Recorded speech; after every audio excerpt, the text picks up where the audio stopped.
How's it going, everybody? Jackson Fuller here, along with Owen Hassel with the Star News. We converted into weather reporters for 2 weeks there, but we're slowly working our way back to the sports side of things, and really looking forward to that, I think, Owen. I think we've both had our fair share of news reporting for the rest of the year.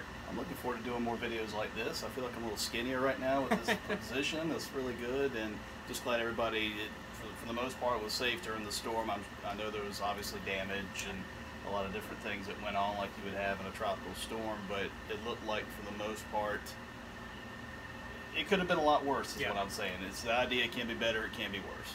Absolutely. I think that was kind of the general opinion coming out of it, was when we saw a Category 4 kind of burning down on us for what it was in the end. We still suffered a lot of damage here in the Cape Fear region, but it could have been significantly worse. And as you can tell, we're in a new office because our office at the Star News received some damage, and we're kind of staying out of there for the time being. So, but let's talk a little high school sports, what's on the horizon for this season. The NCHSA announced earlier this week that it had extended the football season. The last day of the regular season is going to be November 9th, when it was originally November 2nd. And state championships will be December 14th and 15th, when they had originally been scheduled to all be played December 8th. What that means is we've already missed 2 weeks of football here in Wilmington, and 3 weeks, I think now, but 2 conference weeks. So that gives teams an extra week to the regular season, where I think the NCHSA was hoping that next week there'd be football on Friday, and you'd have 1 week at the end of the season to make up a game, and then teams would have to find another Monday or Tuesday to make it up in the end. Overall, Owen, a decision the NCHSA really had to make.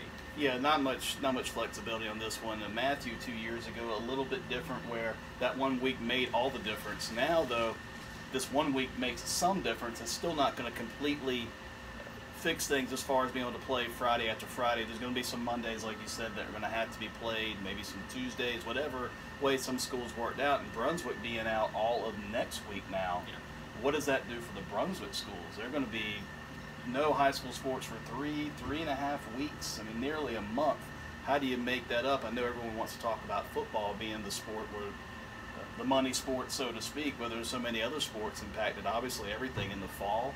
It looked like what the state's release had, a lot of the state championships won't be affected, the dates for the other sports, but you're going to have some times to report that are going to be a little bit later. Yeah, times for girls tennis, girls golf, and cross country all changed. I think the only 2 sports that were really affected were volleyball and boys soccer. The state championships got pushed back. The regular season added a couple days, but I mean, really, from a logistics standpoint, you added 2 days to a season that's missed 3 weeks so far. So it's going to be a challenge for local coaches rescheduling all those games, and they have to in order to crown a deserving and rightful conference champion. They have to get those games in.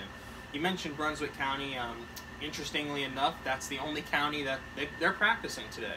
I texted Coach Lewis at South Brunswick, Coach Davis at North Brunswick, and Coach Hickman at West Brunswick earlier today. They're all planning on practicing. They don't know how many kids they're going to get out there, but all 3 of those Brunswick football teams are going to practice, and they're canceled next week. But I haven't heard this directly, but I think they might be able to play games next week if New Hanover and Pender County can too, just because they are already practicing this week, and you know, it's going to be such a timing, and you know, the amount of time left to make up these games is really starting to dwindle. I think everyone wants there to be games next week, and we're really going to have to see. It's going to be on the New Hanover and Pender County school boards and their decisions with when it comes to rescheduling these games. Yeah, you just don't know yet. Usually it would just be a North Carolina High School Athletic Association decision. However, this is really more of a county decision now. Brunswick's going to have to say, okay, we can do that, or well, we're not sure because of this and that. We just don't know yet, Jackson. I know the first thing is just to get kids back into school when it's feasible, but that's something else for them to look at, and if you're going to make a decision, you're going to have to make it sooner rather than later. Yeah, and it's going to be kind of fascinating to see what each county decides, and they're all going to have to work together because these conferences are spread out across multiple counties and such.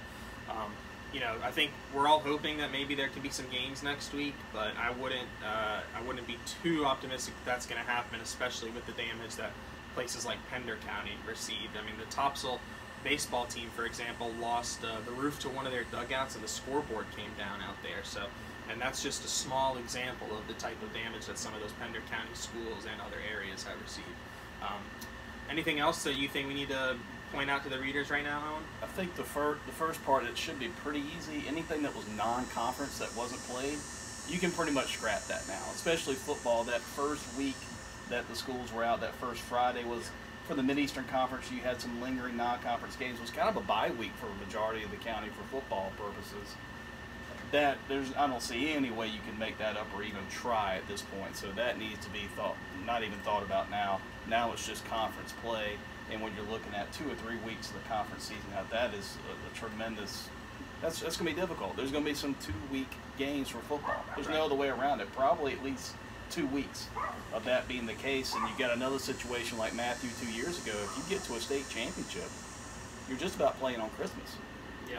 But what else can you do at this point? No, I mean there's limited options. They want to get the championships in by Christmas, and if they're going to do that, there's going to be, like you said, if we don't play football next week, there's going to be 2 weeks of the season where you're playing multiple games. And I know, coaches, players, the athletic association, that's something that they really want to avoid. But who knows what can be avoided, and the measures that we're going to have to take to try and get this season in. Yeah, I mean, the real issue here is there's still people that don't have homes, that have been flooded out. And I know we're here to talk about sports, and that's what we do, but there's obviously something a lot bigger than that. Old Jackson over here spent 5 days in a row at the Brunswick EOC covering this storm. I mean, actually 5 days, literally right there. Could not go anywhere else, was stranded. I mean, that's just a small example. I know he didn't want to toot his own horn, but he was right there in the middle of the storm coverage like we all were during this time. So even we're transitioning. Yeah. Let's get back. It's tough for me a little bit. Let's get back into a sports mode, but it's what we do. And some high schools, some private schools are playing tomorrow. Yeah, definitely got to mention that. Cape Fear Academy boys soccer and Coastal Christian has a boys soccer and a volleyball match tomorrow. I'll actually be out there at the Cape Fear Academy match. They're hosting Fayetteville Academy, who was a defending state champion. So big conference game for the Hurricanes. And they were on quite a little hot streak before the hurricane came. So let's see if they can keep that up tomorrow. Looking forward to getting out there and just seeing who's out there, any players from other schools, a return to normalcy. We kind of discussed that today. Just a step in the right direction for high school sports in this area, that we'll actually have a game, competitive game to cover tomorrow night. I think that's it. Be sure to follow us along on starnewsonline.com and at Star News Varsity. Any updates along the way, we'll be sure to get those out to you.